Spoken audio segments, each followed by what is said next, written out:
Bloque 1. La península ibérica desde los primeros humanos hasta la desaparición de la monarquía visigoda.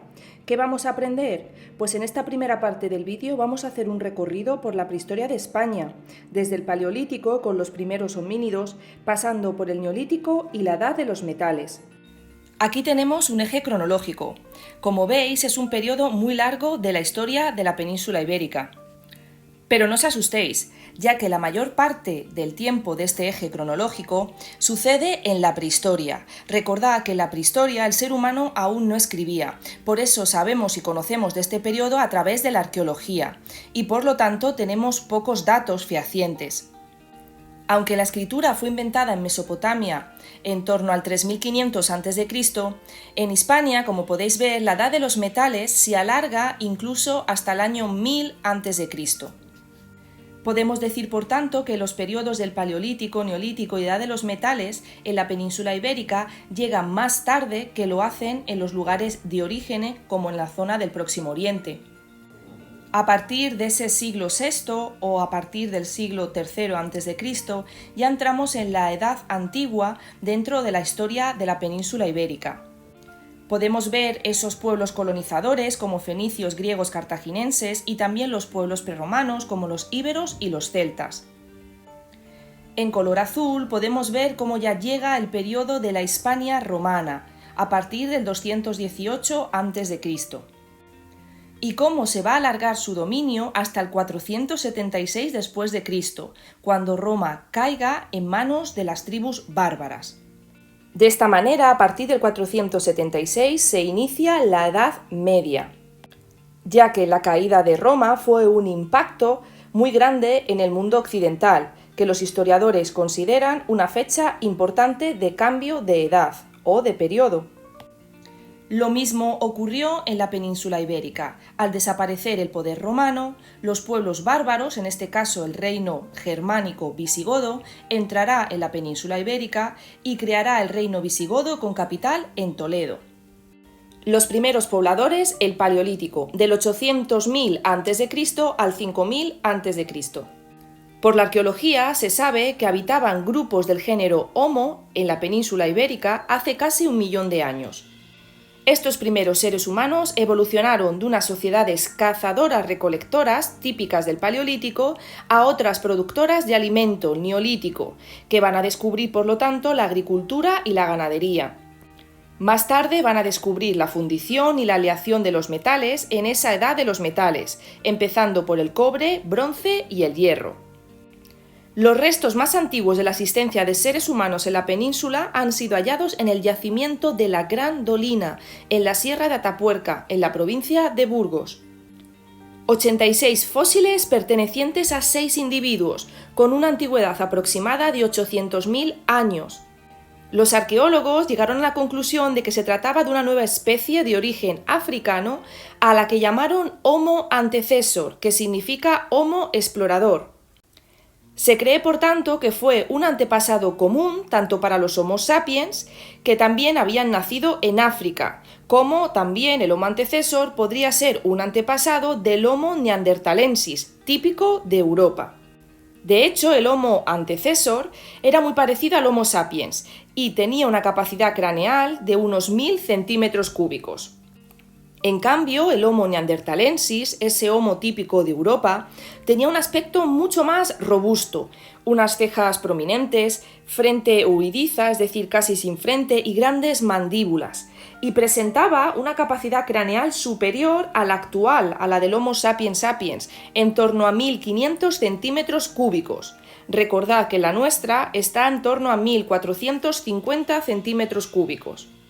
Sin embargo, estos homos van a desaparecer con la llegada a Europa del Homo sapiens, que se cree que tuvo lugar hace 40.000 años, y eso va a producir la extinción progresiva de los neandertales. Recordad que los neandertales y los sapiens llegaron a convivir. Los primeros pobladores que habitaron durante el Paleolítico eran depredadores, es decir, ellos mismos no producían alimentos, por lo tanto su supervivencia se basaba en la caza, la pesca y la recolección de frutos. No vivían siempre en el mismo sitio, por eso practicaban el nomadismo. Se desplazaban siguiendo esos animales o buscando esos frutos. Siempre y cuando las condiciones climáticas les resultaban muy desfavorables, también podían ir buscando nuevos sitios para vivir. Eran nómadas. En cuanto a su sociedad, era colectiva y por lo tanto vivían en pequeños grupos, también conocidos como bandas, que a veces varias bandas se podían formar uniéndose y creándose tribus, pero principalmente son bandas. En estas sociedades, al ser colectivas, tampoco había una clara división del trabajo ni tampoco había una jerarquía social. Todos cooperaban, todos ayudaban, por eso el papel de la mujer aquí también era muy importante. Como podéis observar en la línea del tiempo y en esta tabla, el Paleolítico, a ser el periodo más largo, está dividido en tres: Paleolítico inferior, medio y superior. Este Paleolítico superior también se conoce como Epipaleolítico en algunos lugares, ya que el Epipaleolítico sería ese periodo de transición, es decir, el final del Paleolítico y el inicio del Neolítico. En el periodo del Paleolítico inferior, que va del 800.000, es decir, del periodo del Homo antecesor, hasta el 90.000, estas poblaciones habitaban en abrigos rocosos o también en campamentos al aire libre cerca o dentro de las cuevas. En cuanto a su industria de útiles, con los cantos rodados los golpeaban para obtener un filo o doble filo, bifaces. Por lo tanto, están asociados a lo que arqueología se conoce como el modo 1 y el modo 2, el oldubayense y el achelense. En cuanto a yacimientos importantes de este periodo, aparte de Atapuerca de Sagrandolina, tenemos Torralba y Ambrona en Soria, donde se han encontrado abundantes restos de animales de gran tamaño. Y es que durante el Paleolítico se produjeron las 4 últimas glaciaciones. El clima en la península ibérica era más frío y lluvioso que en la actualidad y por tanto abundaba esos grandes herbívoros, bisontes, uros, caballos, ciervos, renos.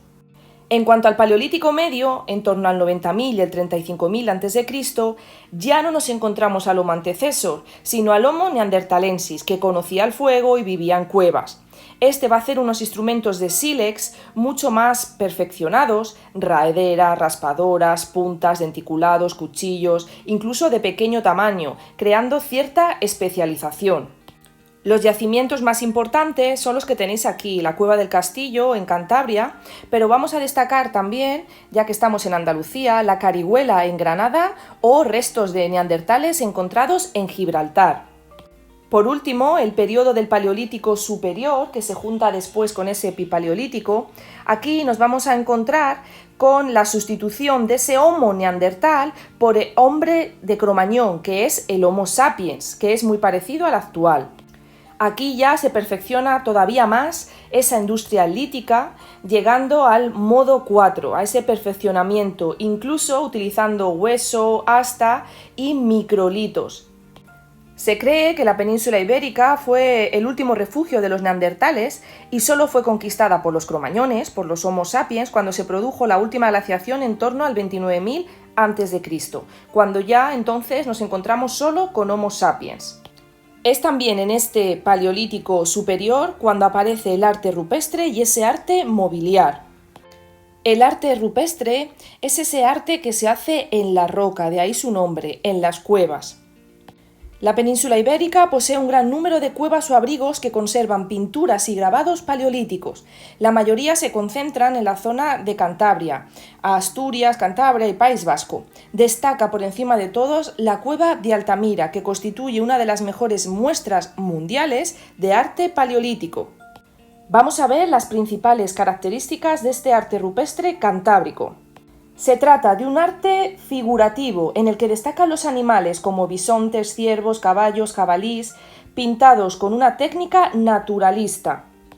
Las figuras se superponen pero no forman escenas, aunque presentan grandes efectos de volumen y movimiento, ya que aprovechan las diferentes formas de la cueva para crear ese efecto de volumen en los animales. Empleo abundante del color con preferencias por el rojo y el negro. El significado de estas obras es controvertido y se han elaborado diferentes teorías, aunque es muy difícil demostrar la validez de ninguna de ellas. La más clásica y tradicional es la que considera esta realización de estas pinturas como parte de un ritual mágico cuyo objetivo sería propiciar la fertilidad y la caza de esos animales que están representados.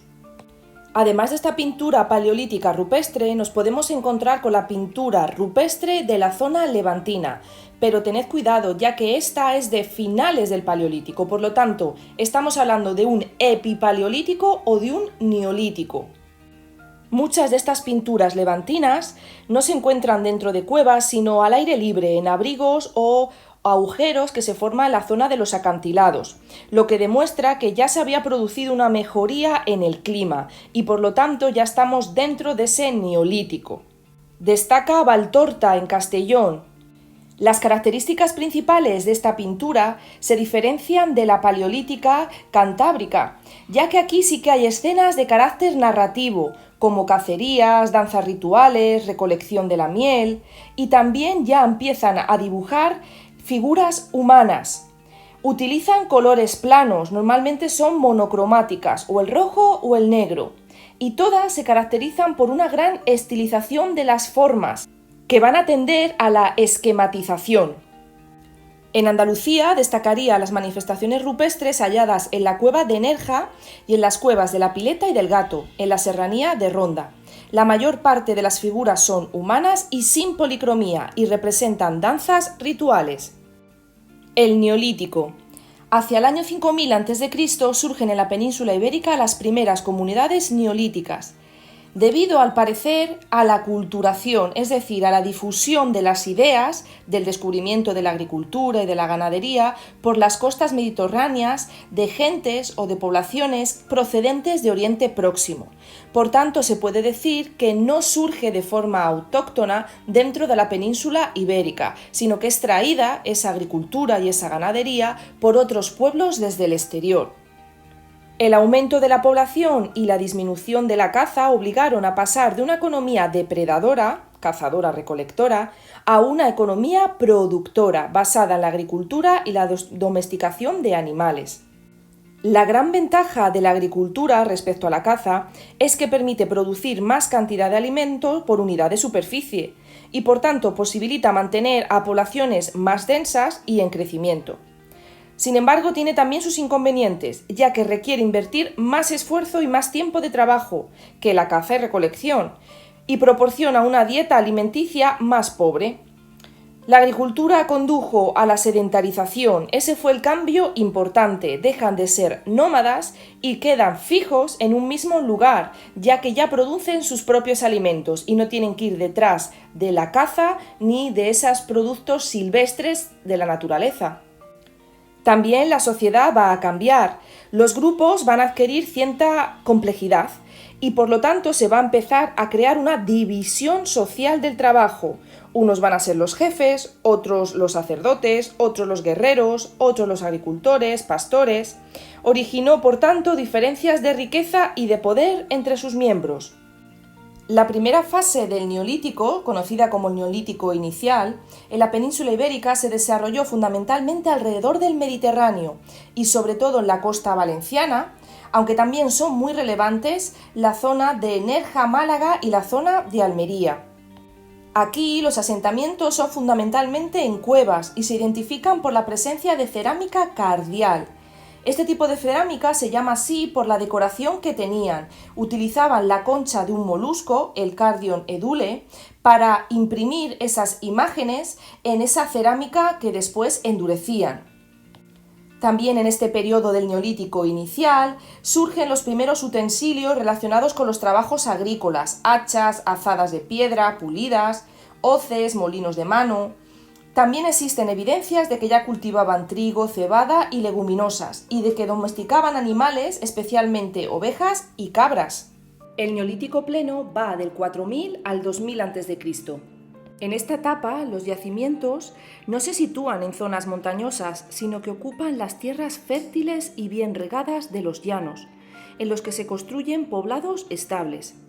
En esta época, el Neolítico también se extendió por el interior de la península, con asentamientos en las dos mesetas y en el Valle del Ebro. En Andalucía destaca el yacimiento de la Carihuela, en Granada, y la llamada cultura de Almería. Se caracteriza por la construcción de poblados en colinas y cerros, con viviendas circulares, y por la proliferación de sepulturas organizadas. Por primera vez ya las podemos llamar necrópolis. En estos yacimientos también se han encontrado hachas y una gran cantidad de útiles de sílex, piedra pulimentada. Recordad que eso es el significado de neolítico, nueva piedra, piedra pulimentada. También es característico de este neolítico pleno que la cerámica deja de ser impresa y es una cerámica lisa que podría estar pintada, de diferentes formas, también con ídolos y numerosos enterramientos dotados de ajuares. De hecho, gracias a estos ajuares, nos hemos encontrado con objetos de prestigio en algunas de las tumbas que indican la existencia de cierta jerarquización social. De hecho, al final del tercer milenio, en ese neolítico final, en las regiones donde el neolítico se había desarrollado tardíamente, se afirman las actividades agrícolas y ganaderas, y en las zonas más evolucionadas se empieza a introducir la metalurgia, acompañada del megalitismo. Recordad que el megalitismo son esos grandes monumentos hechos con bloques de piedra. Pues bien, en este neolítico pleno y final ya encontramos este megalitismo y también la difusión del vaso campaniforme. Es una prueba de que las relaciones comerciales con Europa ya estaban existiendo. Vamos a enlazar el final del neolítico con la edad de los metales y con la primera etapa, el cobre, también conocida como calcolítico. Durante este tercer milenio a.C., la novedad más importante que se produjo fue la introducción de un nuevo avance tecnológico, la metalurgia del cobre, y también se inicia y se relaciona con ese desarrollo del megalitismo. Andalucía es especialmente rica por el número y la grandiosidad de estos megalitos, destacando el de la Menga. También tenemos en Los Millares, aquí en Almería. La agricultura va a ser reforzada por el uso de sistemas de riegos, por la introducción del arado, y esto va a producir esa sedentarización. En Andalucía se desarrolló la cultura de los millares, especialmente aquí en Almería, iniciada hacia el 2400 a.C., y se caracterizaba por esos poblados amurallados en zonas elevadas, de fácil defensa y al lado del río Andarax.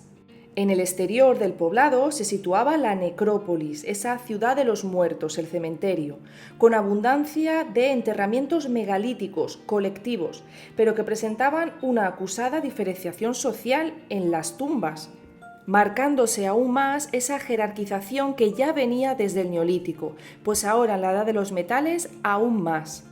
De hecho, se cree que la aparición de la metalurgia incidió en estas transformaciones sociales, haciendo que hubiese diferentes grupos sociales, dominadas por ese grupo que poseía la técnica de fabricación de los metales. Pero no solo entre los grupos sociales, sino también en la relación con otros pueblos u otras zonas, ya que la zona sur de España es rica en cobre. Esta riqueza minera de la península va a propiciar la llegada de comerciantes del Próximo Oriente, que estudiaremos más adelante.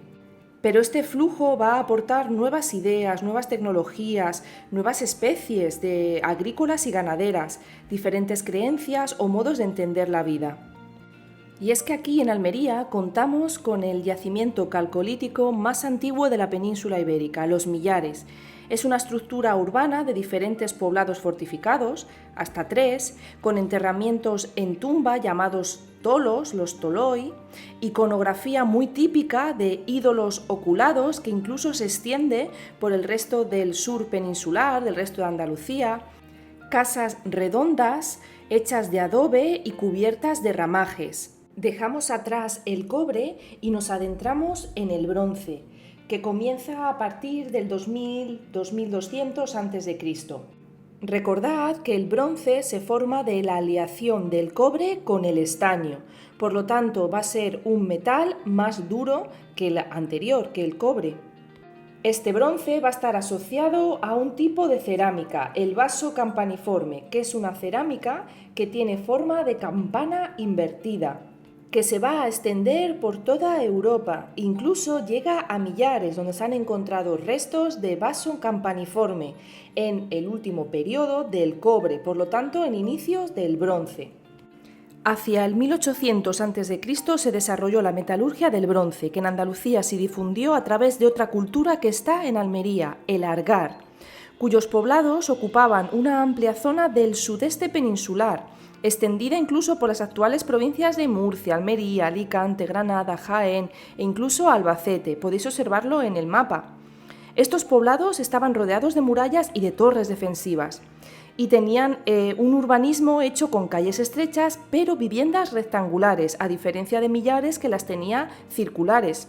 También muestra una sociedad estratificada, con grupos privilegiados. Se cree que aproximadamente un 10% de la población tendría privilegios y se distinguían por tener esas tumbas con los ajuares más ricos, entre los cuales figuraban armas especializadas de carácter ofensivo, como espadas y alabardas. Como podéis observar en el mapa, también tenemos un bronce en el sudoeste. En el litoral atlántico de Andalucía hay un gran avance en la metalurgia, motivado por la intensificación de las relaciones que tuvieron esta zona con las zonas de Inglaterra, de Bretaña y del Mediterráneo. En la ría de Huelva aparecen cascos similares a los que se hacían en Francia, fíbulas que parecen que tienen rasgos de Chipre o rasgos sicilianos en su fabricación. La atracción de estas tierras del suroeste ibérico sobre estos pueblos del Mediterráneo o de las zonas del norte, se cree que fue atraída porque esta zona de Huelva es rica en minerales, en metales, acordaros de ese río Tinto, y preludia otra civilización que estudiaremos más adelante, una civilización típica de esta zona del sur y de Andalucía, Tartesos. Es de este mismo periodo en el que también nos encontramos la cultura talayótica de las Islas Baleares, con la construcción de grandes murallas ciclópeas en esos poblados y la aparición de megalitos con formas muy peculiares, como los talayot, que tenéis aquí en la imagen, que son torres de recintos amurallados, las taulas, que es una especie de mesa con función desconocida o incierta, y las navetas, que son recintos en forma de nave invertida, con una finalidad funeraria. La última etapa de la prehistoria es el Hierro, y en la península ibérica está relacionada con los pueblos colonizadores y con esa civilización que hemos avanzado antes, Tartesos. Desde finales del siglo XI hasta aproximadamente el siglo VI a.C., grupos de pueblos indoeuropeos van a llegar a la península desde los Pirineos. Eran gentes procedentes de Centroeuropa con un mismo sustrato lingüístico, es decir, eran indoeuropeos. Se establecieron sobre todo en el nordeste peninsular, en la meseta, y desde ahí se van a extender hacia el norte y el oeste. Estos pueblos conocían muy bien el hierro y tenían una economía agrícola y ganadera, y algunos practicaban rituales funerarios consistentes en incinerar el cadáver y depositar las cenizas en urnas para luego enterrarlas. Por eso a esta civilización típica de la Edad del Hierro se le conoce como campos de urnas. Los siguientes pueblos que vamos a estudiar dentro de la Edad de Hierro de la península ibérica están relacionadas con esa colonización de los pueblos del Mediterráneo oriental, que van a afectar a la zona costera mediterránea y al Atlántico meridional.